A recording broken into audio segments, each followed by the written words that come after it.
Mas, pastor, Hum, sin o uso de esos textos adicionais, ¿es fácil encontrar a mensagem central, a tesis?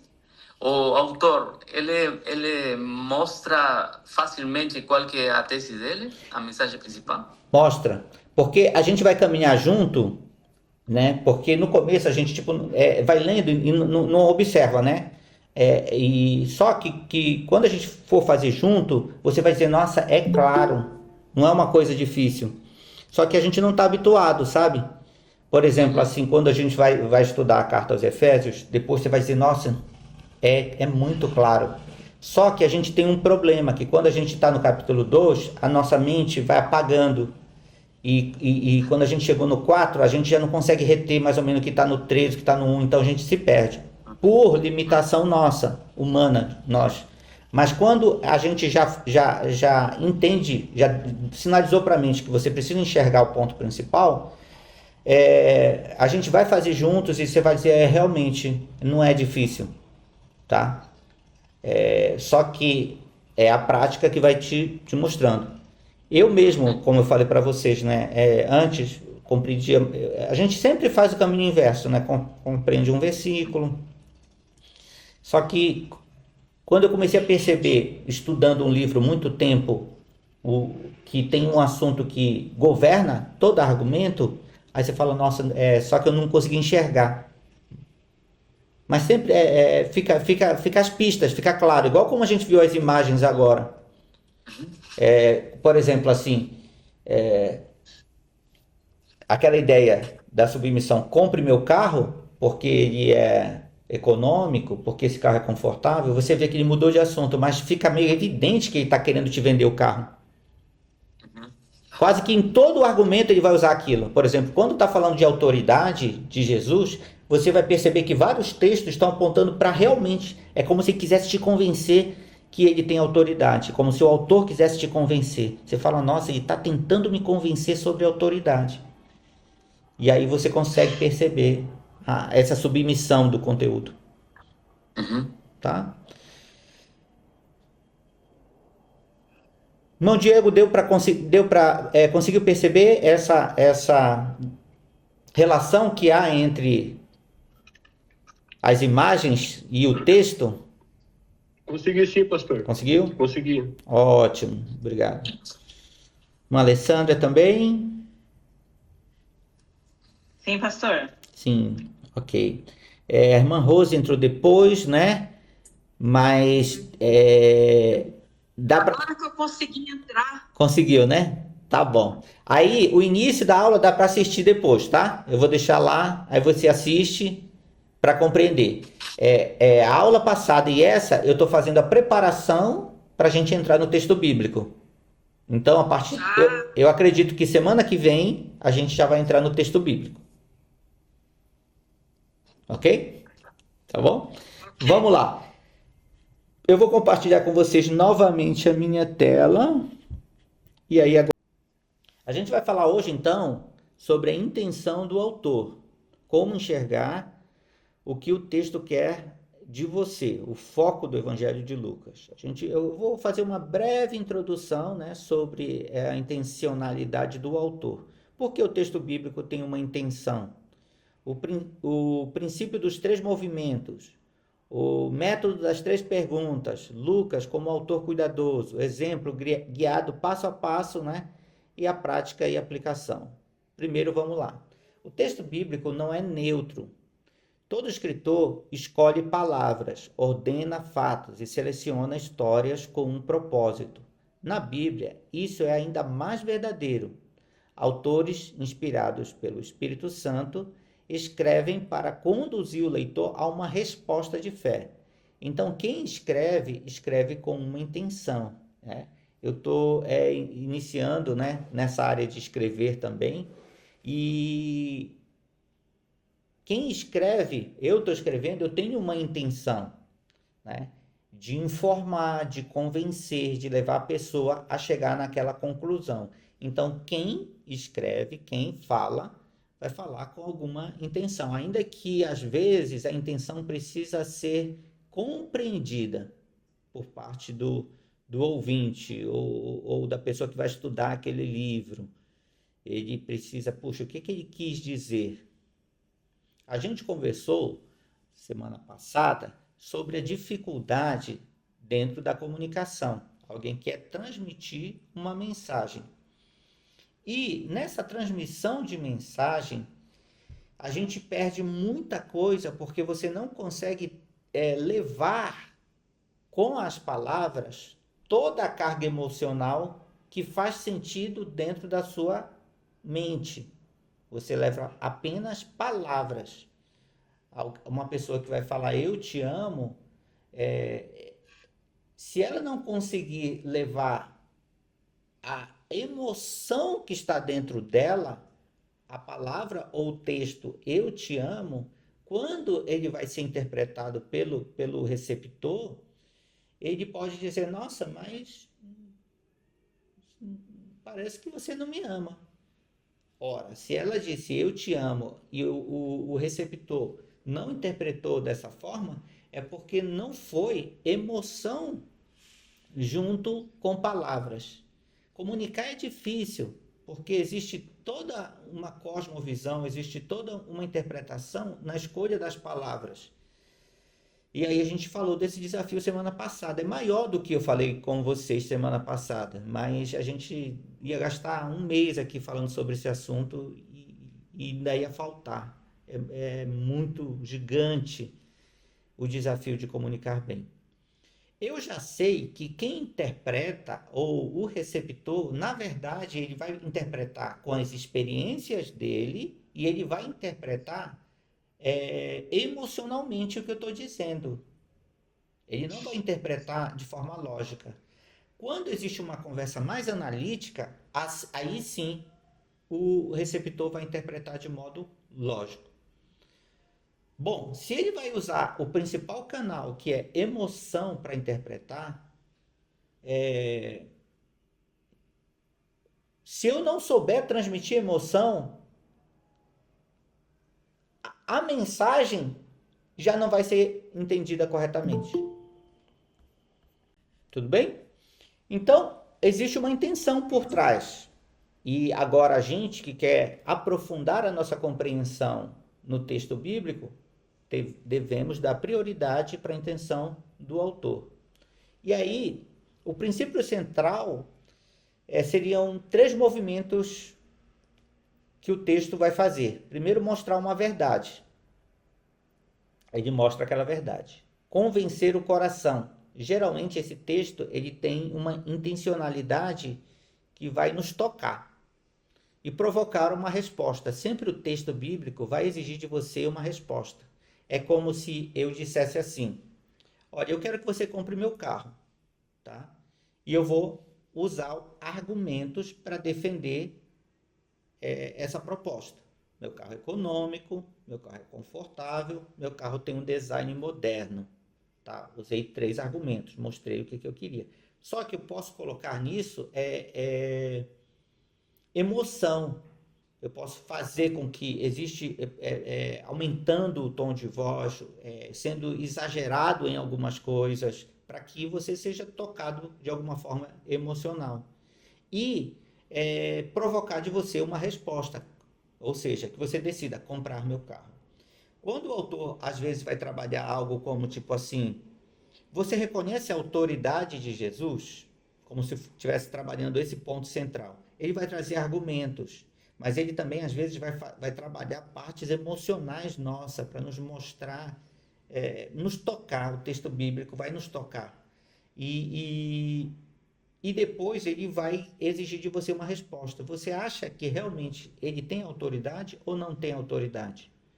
Ou seja, você vai exigir de você uma resposta. Uma resposta que pode vir como com fé, eu acredito. Eu estava errado, eu me arrependo. Eu confio. Eu tenho que ser perseverante. Sempre há uma resposta que a gente vai ter que dar para aquele texto.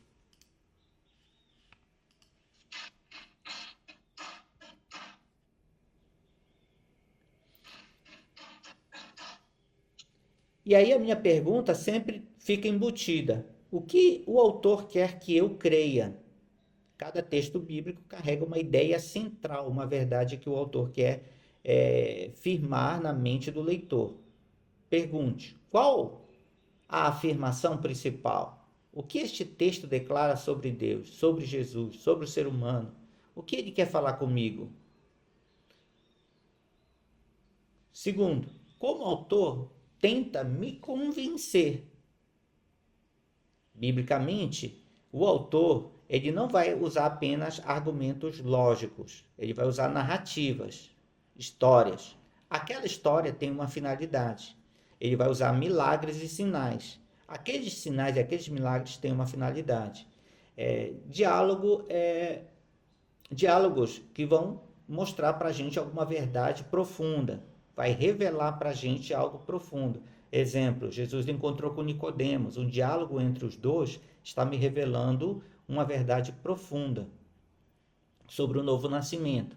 Contraste, aí você tem ali Jesus usando a história do samaritano, né? E em que ele usa um contraste entre os peritos da lei, né? Os mestres da lei e o samaritano, o levita e o samaritano. Então ele está usando um contraste. O que ele me ensina com esse contraste? Às vezes ele vai usar repetição intencional. Ele repete a mesma coisa, repete a mesma coisa, repete a mesma coisa. Ou seja, por que ele está dando tanta ênfase na repetição? Emoção do texto. Às vezes o texto foi colocado ali e o texto propõe uma situação emocional, né? O que isso quer me dizer? Por que ele deu tanta ênfase naquele fator, na ressurreição de Lázaro, né? Tanta emoção envolvida ali que parece que a gente está vivendo aquela cena. Lucas, então, ele vai usar, não só Lucas, mas todos os autores bíblicos, eles usam, né, situações, argumentos, narrativas, milagres, sinais, diálogos para nos convencer ou nos mostrar alguma coisa. E aí a nossa posição ou a nossa tarefa é perceber como aquele diálogo, como aquele milagre, ele foi usado de modo intencional para me mostrar uma verdade que exige de mim uma resposta. Que resposta o texto espera de mim? Será que depois de eu ler essa passagem, compreender o que o autor está querendo dizer? Ele está querendo fortalecer minha fé? Ele quer que eu responda com fé? Ele está querendo produzir em mim arrependimento? Esse texto está querendo produzir em mim confiança? Esse texto está querendo produzir em mim transformação de vida? O texto, raramente, ele é apenas informativo. Geralmente tem uma intenção, embora ele esteja usando uma história. Ele vai sempre pressionar o autor para uma decisão. Sempre. Quando você está estudando da forma correta, você vai ver que o texto está te pressionando a tomar uma decisão em relação a alguma coisa, né? E que atitude, postura ou decisão esse texto está me convidando? Então eu vou observar com detalhe qual que é a proposta dele, faço uma análise cuidadosa, percebo se os argumentos dele me convencem e aí eu me entrego, falo: perdão, meu Deus, perdão, Jesus, é isso, eu estou errado. Ou seja, ele me convida ao arrependimento, ou o texto pode convidar você a prosseguir. Lucas, um autor cuidadoso e intencional. O Evangelho de Lucas, ele já mostra desde o princípio, né? Ele vai procurar, ele vai analisar, ele vai ordenar, ele vai colocar com clareza, né, tudo aquilo que os outros evangelhos propõem, só que de uma maneira muito mais cuidadosa, estudiosa, ordenada, organizada. E ele coloca isso já nos primeiros versículos. Ele vai explicar a forma como ele escreveu. Ele revelar quem Jesus é, o Salvador universal, fortalecer a fé de Teófilo, né? Aqui vem uma questão: quem é esse Teófilo? Às vezes o autor coloca alguém em que a gente possa se espelhar. É como se Paulo escrevendo para Timóteo, né? Parece em alguns momentos que ele não escreveu para Timóteo. Nos dá a impressão que a gente é Timóteo em algum momento da nossa vida e que a gente precisa daqueles ensinamentos. Então é meio que troca o nome, né? Aqui é Teófilo, mas poderia ser o seu próprio nome.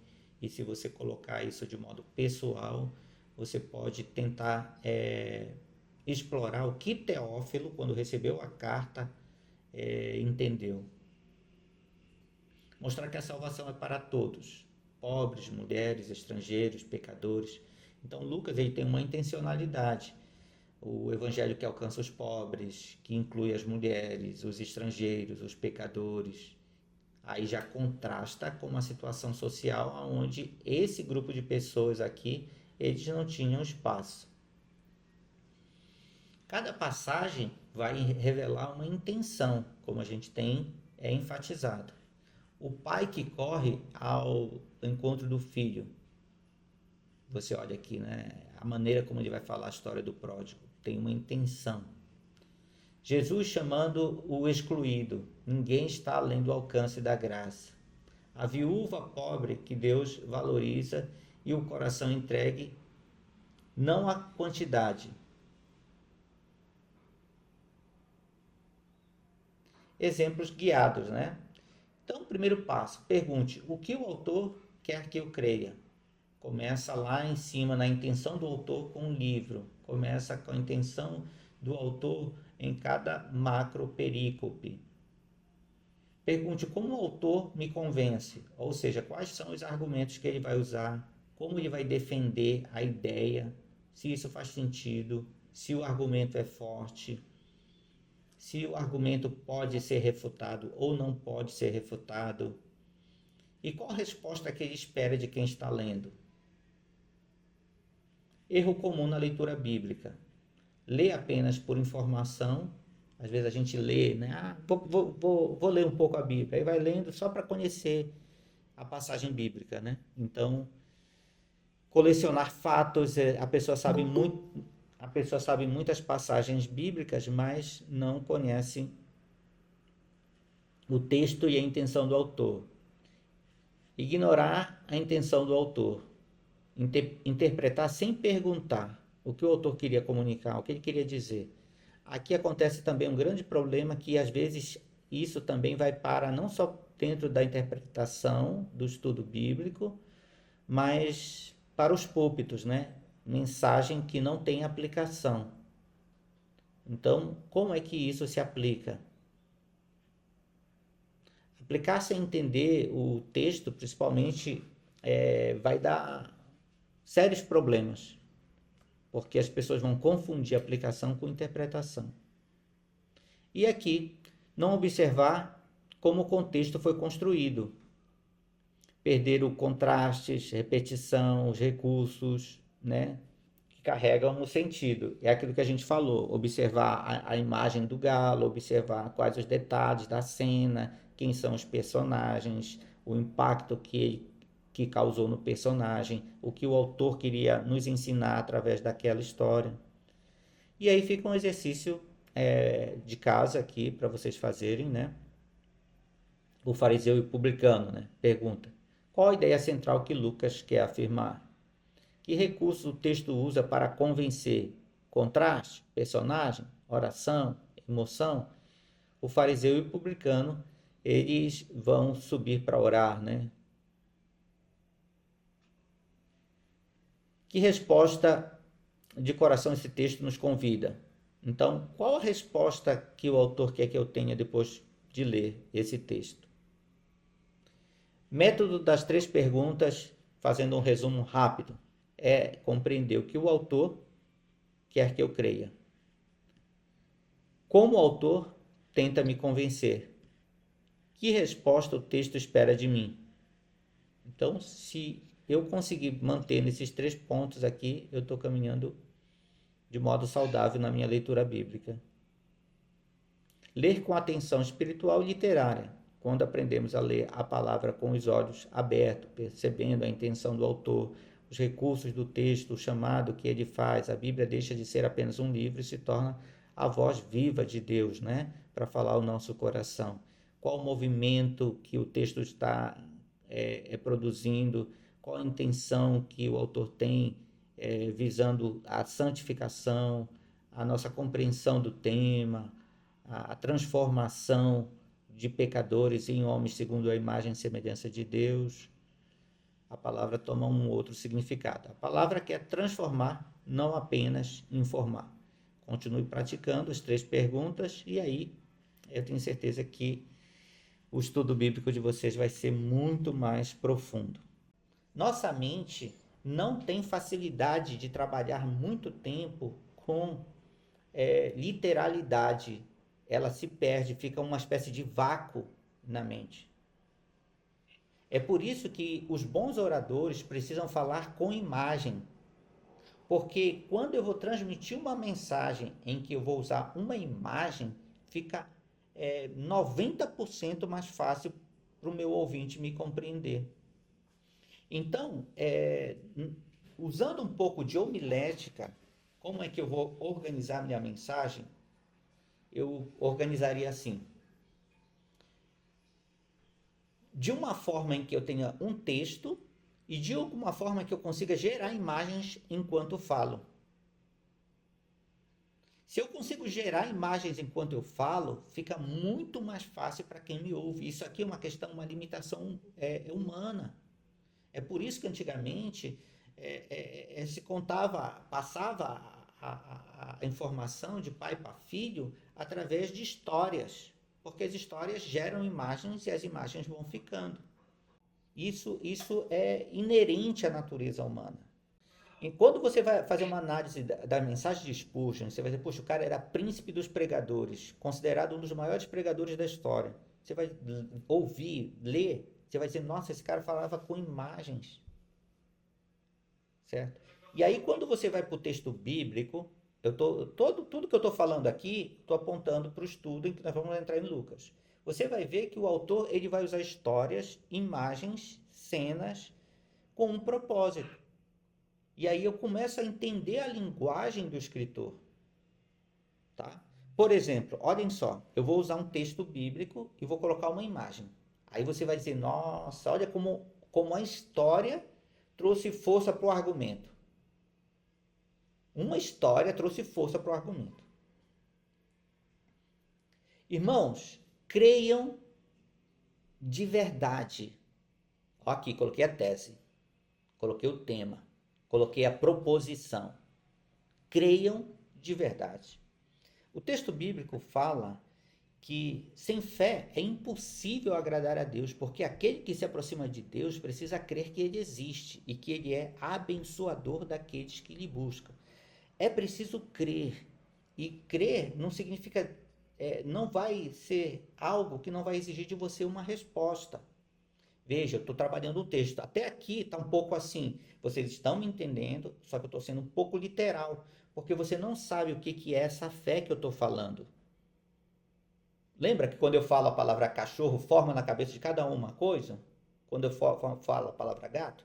Então, às vezes, em homilética, fala isso aqui, ó. Fala que eu tenho um conceito teológico, eu tenho uma história, eu tenho um conceito teológico profundo e eu preciso colocar luz no conceito. Toda vez que eu quero colocar luz em um conceito, eu conto uma história.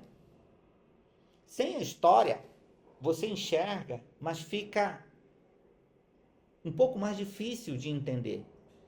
Então, eu estou falando de fé e, de repente, na minha argumentação sobre crer, de verdade, eu falo assim, olha, haviam 2 montanhas. Em uma montanha era chamada montanha A e a outra montanha B. Entre elas havia um abismo. E esse abismo tinha... ninguém nunca tinha passado da cidade A para a cidade B. E aí eu coloco, olha, uma pessoa conseguiu passar um cabo de aço de uma cidade para outra. E aí ele conseguiu atravessar andando esse cabo de aço. Para acreditar que ia chegar do outro lado, é necessário você crer acima daquilo que é normal. Aí eu falo que um dia ele colocou aquele carrinho de mão, tirou a borracha e ele passou andando de uma cidade para outra. Chegou, isso se repetiu tantos anos que esse rapaz, ele começou a transportar mercadoria de uma cidade para outra. E ninguém nem ia olhar, mas ele ia atravessar. Porque eles acreditavam tanto, ele tinha tanta segurança para atravessar aquele cabo de aço, andando com o carrinho com aquela carriola, que ninguém nem ia olhar ele. E então, no dia que houve uma festa entre duas cidades, a cidade A e a cidade B estavam fazendo uma festa na margem da montanha, daquele abismo, ele fez uma pergunta, ele falou assim, olha gente, quem acredita aqui que eu vou cair um dia? Levanta a mão. Ninguém levantou a mão, porque todos acreditavam 100% que ele não cairia, de tantos anos atravessando aquele precipício. Aí o rapaz então disse assim, olha, eu já levei todo tipo de carga de uma cidade para outra, mas tem uma carga que eu nunca levei. Eu queria um voluntário para sentar no carro de mão para que eu pudesse atravessar para o outro lado. Quantos voluntários ele conseguiu? Nenhum. Veja, eu acredito que ele nunca ia cair, mas não quero sentar no carrinho de mão. Fé. Às vezes nós falamos que nós acreditamos, mas no momento em que Deus exige você colocar as tuas moedas, a tua vida, você confiar verdadeiramente, você não entrega. Você não senta no carrinho de mão de Deus. Deus é o melhor, Deus nunca erra, Deus é bom, Deus é fiel, mas na hora de você experimentar a fidelidade dele, você não senta. Ele falou que tinha uma série. Olha, eu quero que vocês observem comigo agora que é fácil você se perder dentro da história, você entra na história. Mas qual a intenção do pastor contar essa história? Lembra que eu estou defendendo? Nós precisamos crer que verdadeiramente, nossa fé precisa ser genuína. Eu estou defendendo uma tese. E aí, eu contei uma história para jogar luz nos argumentos que são literais, que são difíceis de ser compreendido. Por exemplo, se eu falar assim, olha, a fé é a certeza das coisas que se espera, a convicção de fatos que não se veem. Veja só, a fé, ela faz parte do dia a dia, a humanidade depende da fé, para sair de casa precisa de fé, para escrever um livro precisa de fé, a salvação não é a mesma fé da fé bíblica, a salvação, a fé da salvação, que é a fé salvífica, não é a mesma coisa da fé natural que você tem no seu time de futebol, de que ele vai ganhar o campeonato. Percebeu que se eu trabalhar só com literalidade, começa a ficar cansativo e eu não tenho luz?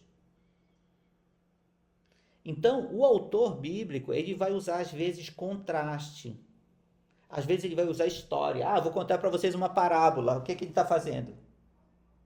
Jogando luz. Ele não está contando aquela parábola para distrair você. Ele está contando a parábola para jogar luz sobre um argumento que ele está defendendo, que aponta para uma tese, que aponta para uma pergunta que ele quer instigar você a responder, porque ele joga a pergunta para você. Por exemplo, quando ele vai sair do Lucas, eu acho que é 9:51 até o 19, quando ele vai caminhar, o caminho da cruz é o caminho do treinamento dos discípulos. E aí no começo, vários textos. Você é um discípulo? Você é realmente o discípulo? Fica a pergunta para você responder. Então você fala, nossa, o autor está me moendo. Porque os argumentos são fortes, ele usou uma situação, ele usou o diálogo entre Jesus e um discípulo, mas na verdade, aquele diálogo ele está defendendo lá. Olha o que é ser discípulo de Jesus até a cruz. E aí fica a interrogação, você realmente quer ser discípulo? Você é um discípulo? Aí você vai sendo bombardeado por argumentos. E aí quando soma todos eles, você chora. Porque o texto, o texto ele não só te convence, ele te mostra que não é um texto humano, não é um texto simples. Ele te mostra como está o teu coração, ele te mostra a distância que você está, ele cumpre o propósito. Mas eu estou lendo, entendendo que a história lá, Jesus falou aquilo. Não, ele não contou uma história porque, vou fazer uma coleção de histórias sobre Jesus. Não é uma coleção de história, é a defesa de um posicionamento em que argumentos precisam ser elucidados. Por exemplo, eu estou defendendo um argumento, e eu vou falar com linguagem, aliás, melhor eu usar o exemplo lá de Obama, né, do Obama, que eu sempre uso. Por exemplo, o que é mais fácil de você entender? Alguém chega para você e diz assim, olha, eu sou pobre, eu sou de uma família pobre, meu pai era pobre, minha mãe era pobre, e a gente passou necessidade na nossa infância, tá? Agora eu quero que você guarde isso aí e veja como a tua mente responde. Eu vou falar com outras palavras, tá? Quando eu era pequeno, eu morava numa casa que o teto era de palha, o piso era barro, não havia torneiras. Minha mãe tinha um jarro de barro em que a gente buscava água. Levava 1h30 para chegar numa lagoa que a água não era visível o fundo. Nossa casa não tinha parede. E durante o dia, nós nunca sentávamos na mesa sabendo se haveria alguma coisa para todos. E aí, quando nós tínhamos tão pouco, sempre minha mãe decidia não comer para que nós nos alimentássemos. O que eu falo? Qual que é a diferença que eu usei? Eu usei uma linguagem, olha, eu sou de uma família pobre, eu era pobre e a gente teve uma infância muito difícil. Literalidade. Como a tua mente reagiu quando eu falei de forma literal e quando eu falei assim, morava numa casa, que a casa era de palha. Eu falei com imagens. E quando eu falo com imagens, eu estou falando uma linguagem que nossa mente tem mais facilidade de entender. A Bíblia é um livro literal ou é um livro que sempre coloca literalidade e coloca imagens para facilitar nossa compreensão? Ela usa as imagens, parábolas, encontro dentro de duas pessoas. Então, Nicodemos foi encontrar com Jesus e eles começaram a conversar. Tá? Eu entro na conversa e depois eu fico lembrando quando o meu avô encontrou com fulano e os dois estavam conversando. E o meu avô disse isso, e ele disse isso, e o meu avô disse isso. Dali sai um ensino. Então, eu tenho toda uma imagem para enriquecer minha compreensão. O autor bíblico, ele vai usar várias situações para apontar, às vezes, para algo que ele está querendo nos dizer. Dúvidas até aqui? O que é mais fácil? Literalmente ou falar com imagens? Fala, irmão Diego. Falar com imagem, com certeza. Até emociona a gente, né? Você já imagina com imagem na sua cabeça o que está acontecendo, né? O problema não tipo, quando a gente vai agora para uma literatura bíblica, o problema não a gente já sabe, quando você vai estudar, você vai perceber que isso até hoje é usado. E os melhores oradores fazem isso muito bem, muito bem. Se você ouvir depois com um pouquinho mais de detalhe algumas mensagens de Spurgeon, você vai perceber isso. Eu até costumo dizer, tem uma que ele fala sobre o pecado, que ele diz assim, E o pecado é como se fosse assim inerente à nossa natureza. É como aquela aranha que você joga da mão e ela sobe naquela teia de novo, você quer tirar da mão assim e ela fica subindo e você joga e ela quer ficar subindo. Ela não quer sair da sua mão enquanto você está tentando tirar. Você fala, nossa, ele estava falando de pecado de modo tão profundo, virou, jogou uma imagem dentro, jogou uma cena e fez com que a minha mente percebesse como é difícil se livrar dessa ação pecaminosa. Percebeu? Como você fala, nossa, é por isso que esse cara é tão sensacional.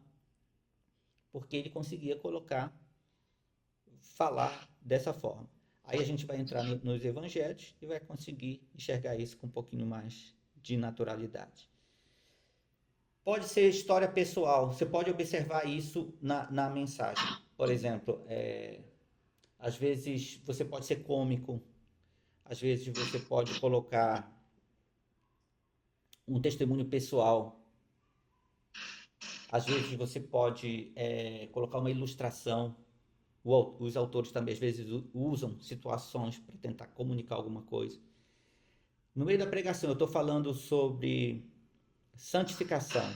Irmãos, a Bíblia diz que nós precisamos ser santos, precisamos seguir numa caminhada em direção à santificação. Santificação é muito importante na fé cristã. Você não pode negligenciar a santificação. A santificação, ela tem origem em Deus, muito literal. Não estou dizendo que não precisa, tem que ser.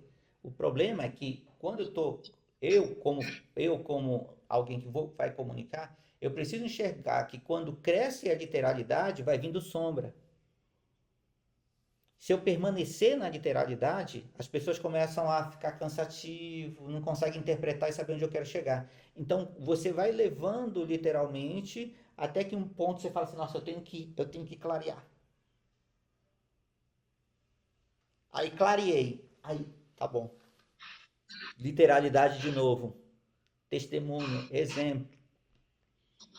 É quase que a janela do sermão. Isso também vai acontecer na Bíblia. Tá bom? Dúvidas? Não? Tudo bem? Pastor, Sim. eu acho mais difícil a gente criar essa parte de imagem do que os argumentos bíblicos, né?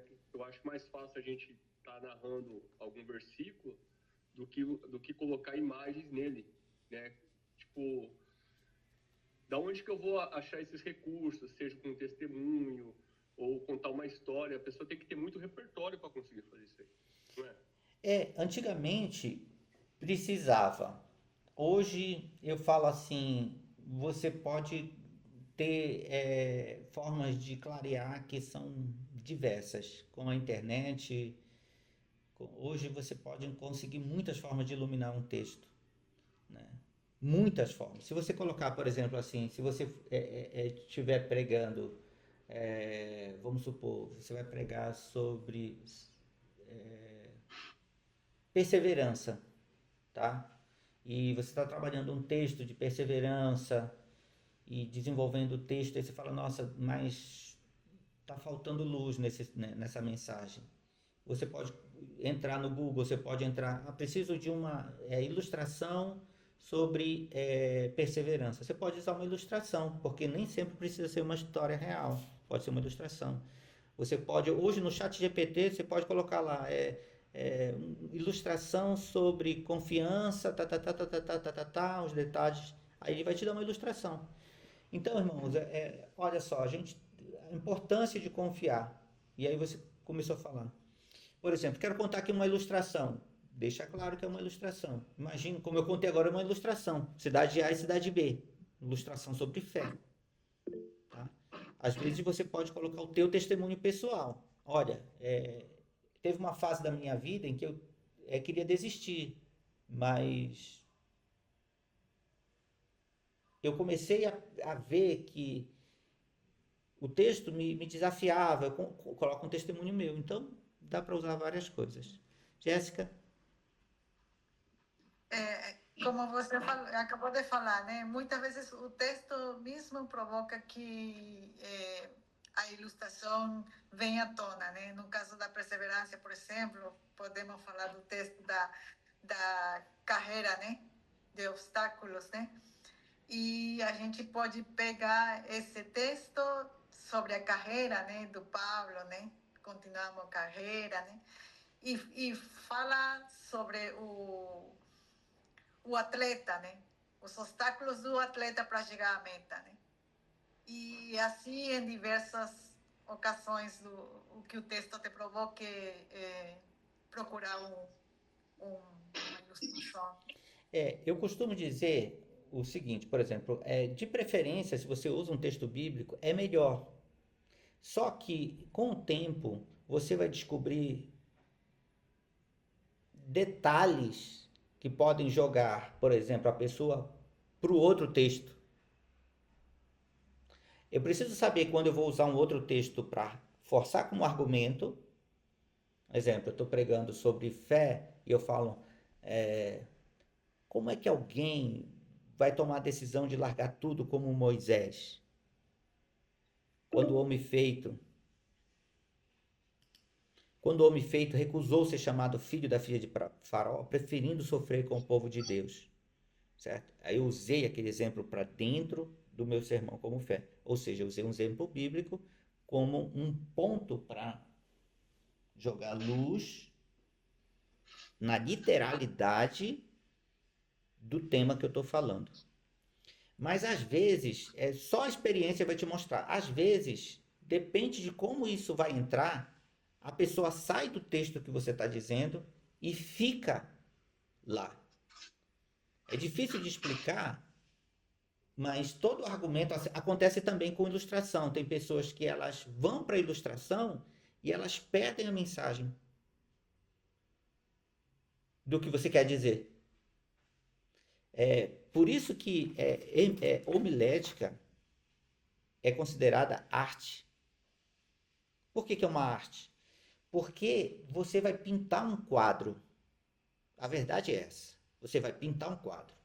E para pintar um quadro, eu posso usar várias coisas. Mas o que vai distinguir um pintor do outro é se ele vai ser intenso naquela cor, se ele vai ser suave, se ele vai conseguir fazer a sombra com mais cuidado.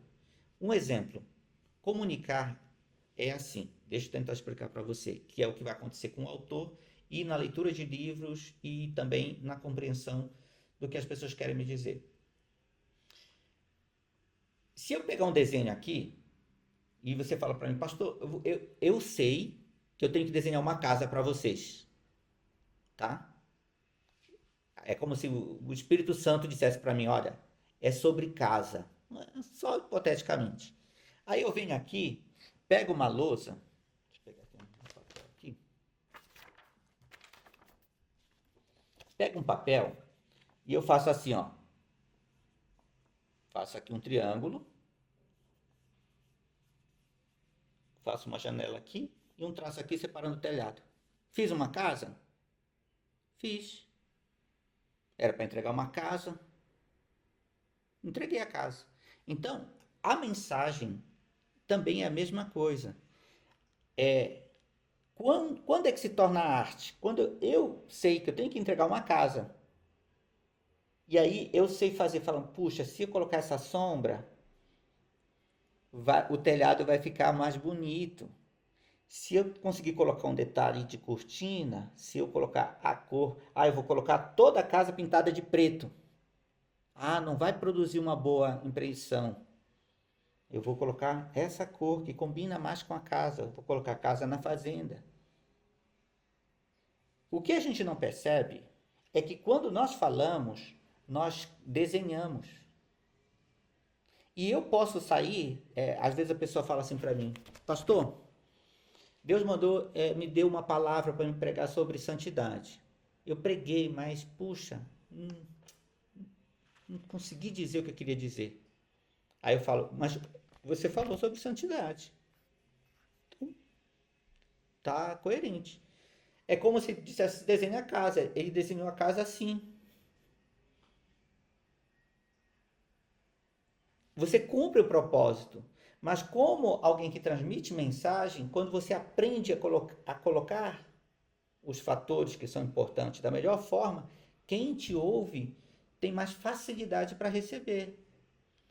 Por que às vezes as pessoas falavam assim para mim, pastor, nossa, às vezes eu tenho mensagens suas que eu guardo que, nossa, faz anos. Encontrei um dia um irmão que ele falou para mim de uma mensagem que eu tinha pregado. Irmãos, eu tinha chegado na presbiteriana uns 20 anos atrás. quase 20 anos atrás. E ele me falou da mensagem, quase que me deu detalhes da mensagem que nem eu lembrava. De tantos detalhes que ele captou daquela mensagem. Eu falei, nossa. Aí eu voltei. Por quê? Porque eu sempre entendi como essa questão. Você pode entregar, por exemplo, pede um bolo. A Jéssica trabalha com bolo. Aí uma pessoa pega, tira o bolo da forma e leva para o teu aniversário. Não pediu o bolo? O aniversário está aqui o bolo. Eu fiz o bolo e trouxe, colocou uma vela em cima. Está feita a missão. Agora, se você coloca o bolo, você colocou um detalhe, você colocou um não sei o que, colocou não sei o que, a pessoa percebe? É um bolo. O que mudou? Os detalhes.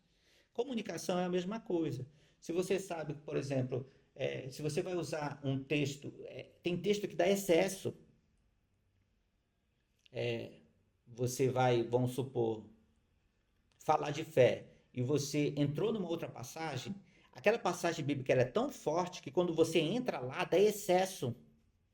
A tua enfraquece. A passagem que você está trabalhando fica fraca, a outra é mais forte, ela é quase tipo assim, eu escolhi uma passagem que não enfatiza tanto fé, e quando eu exemplifiquei, usei uma que é muito mais poderosa, só a leitura do texto já meio que deixa essa fragilizada.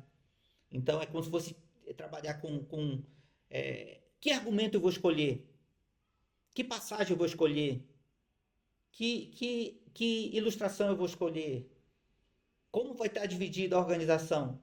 Tudo isso vai influenciar diretamente se a casa ficou, que casa, ou se a pessoa vai ser assim, entendi, era uma casa que ele queria transmitir. Por isso que é arte.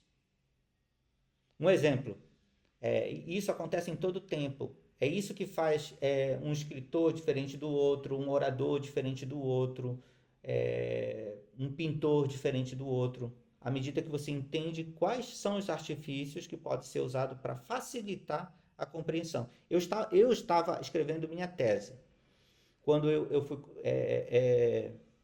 de formatura, liderança pelo exemplo. E quando eu estava escrevendo, o pastor que estava me acompanhando, que é o meu tutor, ele disse assim, Márcio, eu vou te dizer uma coisa, vai acontecer um fator que tem coisas que faz sentido para você que está debruçado no tema, que não vão fazer sentido para quem lê. Por exemplo, ele disse assim, eu li acho que mais de 20 livros sobre liderança. Então o tema está tão forte em mim que eu começo a ler e eu começo a escrever que eu mudo de assunto de forma que aquilo fazia sentido para mim. Porque é como se eu estivesse enxergando. Só que uma pessoa que não está estudando liderança vai ler. E quando ela lê, ela fala, mas o que ele quis dizer? Porque ela não está debruçada no tema. E o meu professor dizia o seguinte, esse que é o processo da correção. O que é o processo da correção? É uma pessoa que entende muito de um tema, de um assunto, e ele debruça e vai ficar lacunas de interpretação, não consegui entender o que você quis dizer com isso. Aí ele marca e repassa para mim, fala, olha, isso aqui eu não entendi, isso aqui eu não entendi. O que você queria dizer com isso? Aí é que você percebe que coisas que estão claras na tua cabeça, quando é transmitida, não faz sentido para quem está ouvindo. E aí você tem que reformular a forma de escrever ou colocar luz naquele assunto. Colocar um exemplo, colocar um testemunho, colocar... Aí a pessoa, queria dizer isso, certo? Então, funciona mais ou menos assim. Textos bíblicos... Pode falar. Pastor, também a gente pode pensar do contrário, né? Como que o ouvinte... Será que o ouvinte está me entendendo? Será que eu posso colocar alguma luz para o ouvinte se sentir... a situação fica mais clara e ele poder entender melhor, né? Exatamente, por isso que é considerado arte, que é tipo assim, uma sensibilidade, você saber, puxa, se eu usar isso, não vai dar excesso de luz, se eu usar isso aqui é pouca, se eu misturar esse com esse, então, percebe que abre muitas possibilidades, e quando abre as possibilidades, quem vai escolher as possibilidades é quem é o orador. No caso de Lucas, quem vai escolher as possibilidades dentro de todas as histórias de Jesus, aquelas que estão ali, o Espírito Santo direcionou com possibilidades. Por exemplo, só para você ter uma ideia, para você perceber, o Sermão da Montanha de Lucas não tem a finalidade do Sermão da Montanha de Mateus. E você só vai compreender melhor isso quando você percebe a linha de argumento, como o texto foi estruturado. Por exemplo, imagina que eu for pregar sobre santidade. E aí eu vou usar um exemplo assim. Dizer, olha, irmãos... não, talvez um tema mais simples. Vou pregar sobre o amor ao próximo, né? Eu queria contar para vocês. Olha, irmãos, um dia eu conheci uma pessoa numa viagem que eu fui às Filipinas, assim, assim, assim, assim. Eu encaixei isso para defender um argumento sobre o amor ao próximo. Tá? E aí, eu vou pregar na outra igreja, e naquela igreja que eu fui pregar, eu vou pregar sobre a alegria da vida cristã.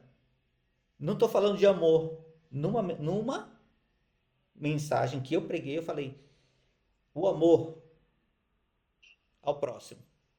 E usei o exemplo de uma pessoa que eu conheci nas Filipinas. Na outra mensagem, eu fui pregar sobre felicidade. E na mesma pessoa, eu enxerguei uma felicidade que eu não enxerguei em outro lugar. Eu usei a mesma história em duas situações diferentes, com propósitos totalmente diferentes.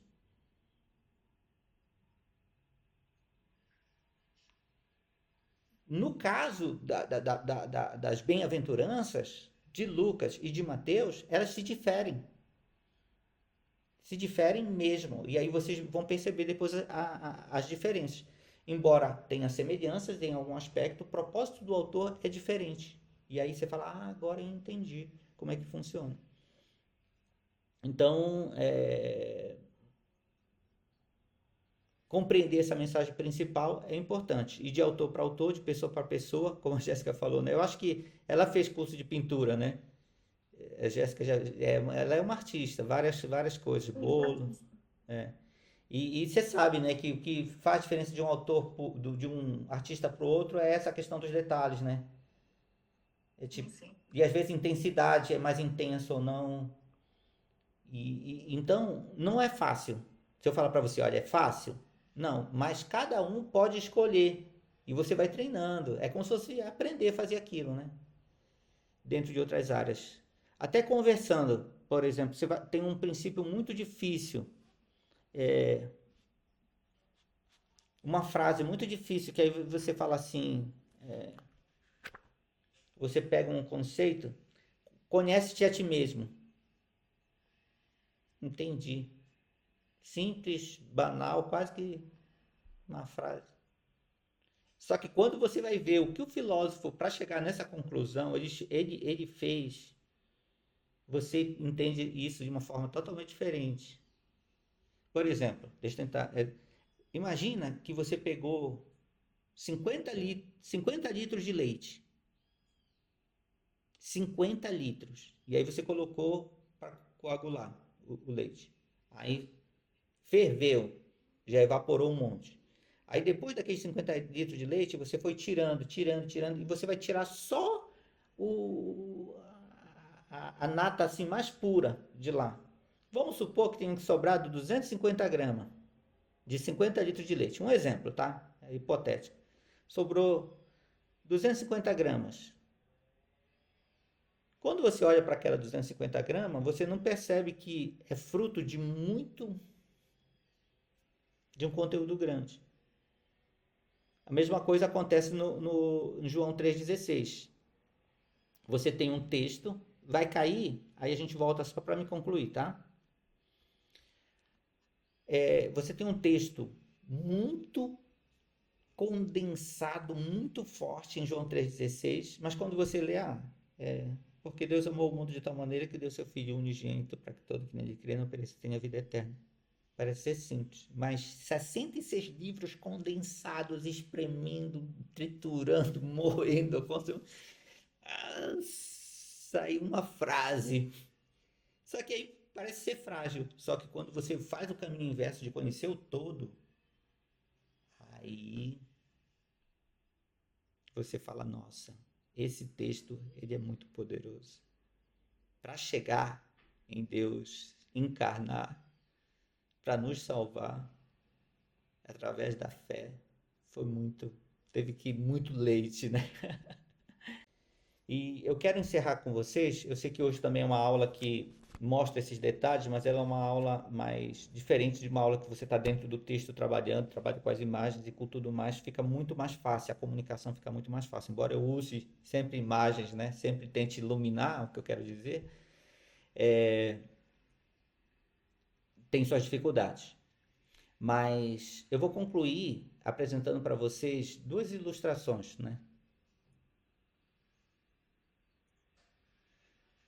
A respeito de comunicação, para que você perceba que escolher a forma como você comunica vai fazer toda a diferença. Para a gente não usar muito tempo, vou colocar uma ilustração apenas, tá bom? Talvez você já tenha ouvido essa ilustração e vale a pena a gente relembrar sobre esse assunto e você dizer, nossa, faz diferença. Um rei, olha só, eu falei muito sobre comunicação e agora eu vou usar uma história para reforçar os argumentos e concluir um assunto. Eu estou mostrando separações para que vocês aprendam a perceber essas nuances que tem quem fala e quem escreve. Um rei, ele teve um sonho. E nesse sonho que ele teve, todos os dentes da boca dele caíam. Aí ele falou o seguinte, acordou de manhã e ele disse assim, olha, se existem sábios, eles vão ter que interpretar o que isso significa. Mandou então chamar os sábios para interpretar o que significava a queda dos dentes, o dente dele, né, aliás, todos não, sobrou um dente. Caiu quase todos, sobrou apenas um dente no sonho. Aí veio um sábio interpretar. E o sábio, quando foi interpretar o sonho dele, disse assim, rei, eu tenho uma má notícia para lhe dar. E que má notícia é essa? O rei falou. É que o seu sonho é um sonho trágico. Olha o que está falando. Seu sonho é um sonho trágico. A interpretação do seu sonho é que todos os seus parentes vão morrer. E o rei ficou indignado. Você está praguejando o rei. Prendam esse homem. 50 açoites. Ele foi preso, foi açoitado. Aí, mandem procurar entre os sábios alguém que interprete meu sonho. E aí veio o outro sábio e disse assim para ele, viva o rei, a interpretação do sonho do rei é boa. De todos os seus parentes, o rei viverá. E o rei disse assim, nossa, que livramento. Ficou alegre. 100 moedas de ouro para esse sábio. E aí a minha pergunta é, eles disseram a mesma coisa? Sim ou não? Sim. Sim. Eu quero concluir dizendo para você que duas pessoas dizem a mesma coisa e causam impactos diferentes. Porque a ênfase que ela dá Um deu a ênfase na morte dos parentes e o outro deu a ênfase na vida do rei. No momento que você vai ler uma mensagem, ou no momento que você vai transmitir uma mensagem, você pode escolher melhor formas ou pode simplesmente dizer. Só que os resultados são diferentes dependendo da forma que você diz. Por isso que falar é uma arte. Amém? Irmão Diego, faz uma oração para a gente. Semana que vem a gente já entra no texto bíblico. Eu sei que vocês estão ansiosos para mexer com o texto, mas vai ficar para a semana que vem.